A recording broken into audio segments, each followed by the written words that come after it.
Oh my goodness, it's time for rank 4. So you'll fight some mechanical robot dude. It's a gnome. I guess it's a gnome bot, if you will. You'll fight some chick that duplicates herself. It's badass. Imagine if people duplicated themselves. That'd be amazing. I saw that on Calvin and Hobbes once. It was pretty awesome. You'll fight some druid chick as well.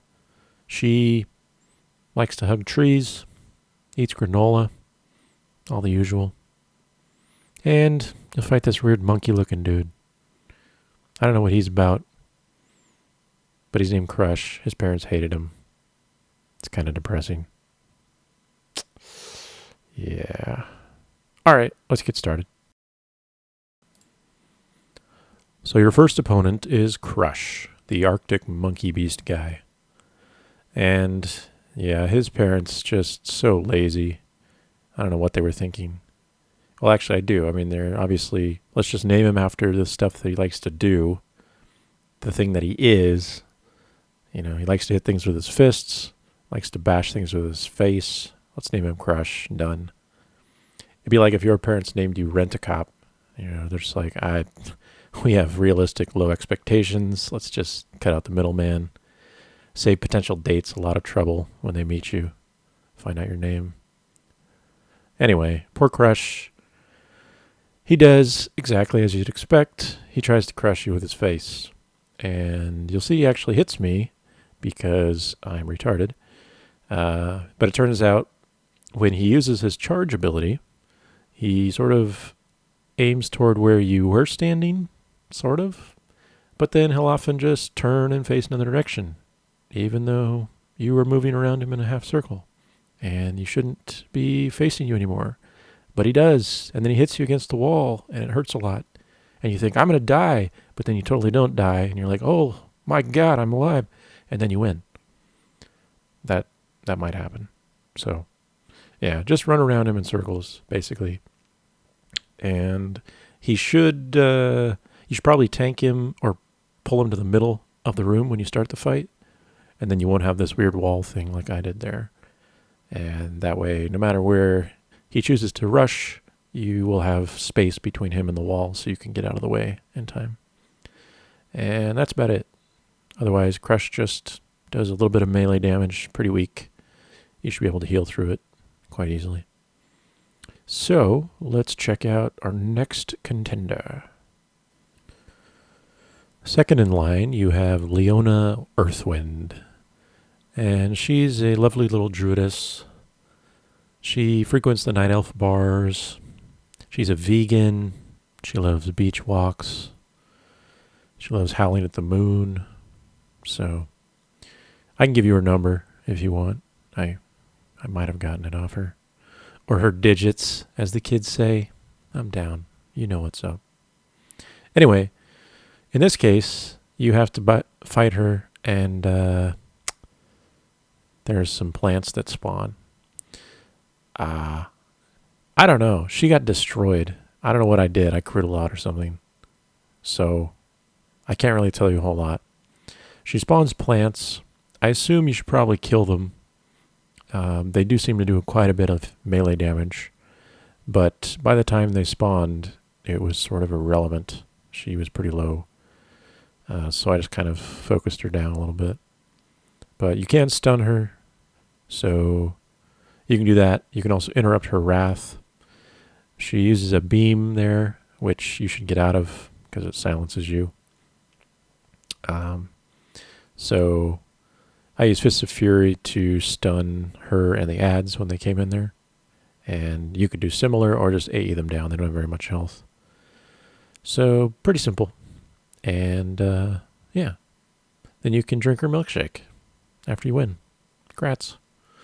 Let's move on to the third contestant. So thirdly, we have Dominika the Illusionist. And if you can't tell by her moniker, she is a dominatrix and a little bit into the S&M, the kinky stuff and all that. She likes to create copies of herself to partake in these activities. And it'll cost you a pretty penny to get all of them involved. Plus your stamina will just take a beating. But it's worth it if you can manage it. So I met her on Saturday night a couple months ago, and we hit it off pretty well. So it's unfortunate that I had to kill her. But, times are tough. Brawler's Guild is what it is. I'm not here to judge. Anyway, when you face her, you will need to interrupt her. Arcane Barrage. Pretty simple. Doesn't do a lot of damage. But as you deal more damage to her, she will spawn illusions around the room. These have very little health, but basically if you do nothing but focus her down, there's going to be a ton of illusions out.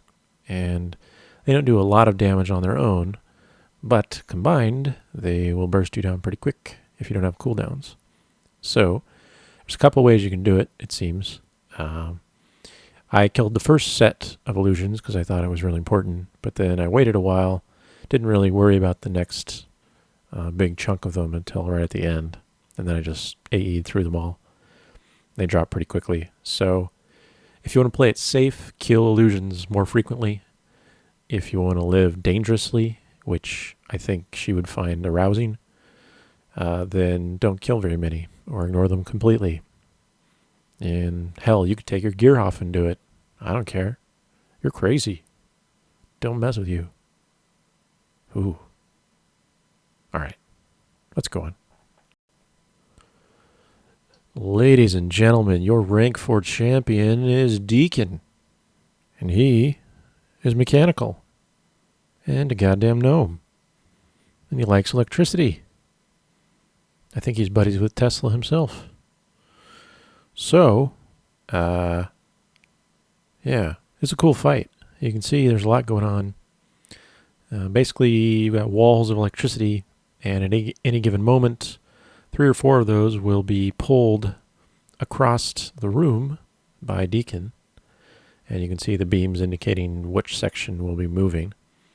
So you have to do a lot of Frogger-type moves and dodge between them. It's not too difficult. At the start of the fight, I actually had some keybind issues. Let's just say my keyboard was set to Diablo mode, so I couldn't use my primary attack until I switched it. Whoops. But, there's a lot of downtime waiting for your turn to be a brawler in said guild.